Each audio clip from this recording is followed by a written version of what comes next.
இன்றைக்கி என்ன தலைப்பில் பேச போகிறோம் அப்படின்னு பார்த்தா, எல்லாரும் வேலைக்கு போயே ஆகணுமா அப்படிங்கிறது தான். தமிழ்நாட்டை பொறுத்த வரைக்கும் ஒரு 10 லட்சம் பேர் ஒவ்வொரு வருஷமும் டிகிரி முடிச்சுட்டு வெளியில் வராங்க.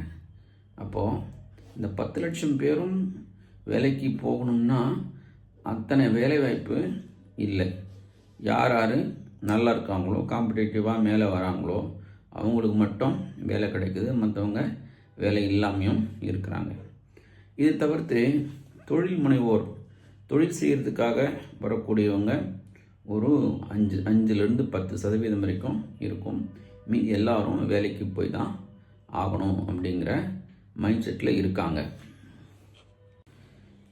எந்த தொழில் செஞ்சால் லாபம் நல்லா வரும், அதாவது நஷ்டமே வராத தொழில்கள் அப்படின்னு பார்த்தோம்னா, முக்கியமாக பார்க்க வேண்டியது உணவு தொழில். அதாவது நம்ம ஒரு ஹோட்டல் வைக்கிறோம், மெஸ் வைக்கிறோம், அந்த மாதிரினாக்கா இதில் பெரும்பாலும் லாபம்தான் வரும். நஷ்டம் வர்றதுக்கு இது குறைவான வாய்ப்பு தான் உண்டு.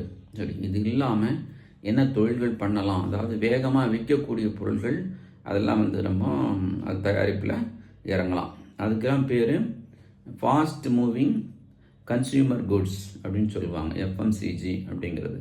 அதாவது டெய்லி நம்ம ஒரு 50 பொருளாவது அப்படி பயன்படுத்திகிட்டு இருக்கிறோம். காலையில் எழுந்து சோப்பு, ப்ரஷ்ஷு, அதிலிருந்து ஃபேஸ் க்ரீமு, வேறு என்னென்னலாம் டெய்லி பயன்படுத்துகிறோம். சமையலறையில் பொருள் இருக்கலாம், உணவுப் பொருளாக இருக்கலாம், இல்லை நம்ம மேக்கப் சாதனமாக இருக்கலாம், இல்லை பெட்ரோலியம் போல் இருக்கக்கூடிய எரிபொருளாக இருக்கலாம். இப்படி எதெல்லாம் இருக்கோ நம்ம டெய்லி பயன்படுத்தக்கூடிய எல்லாமே FMCG, fast moving consumer goods.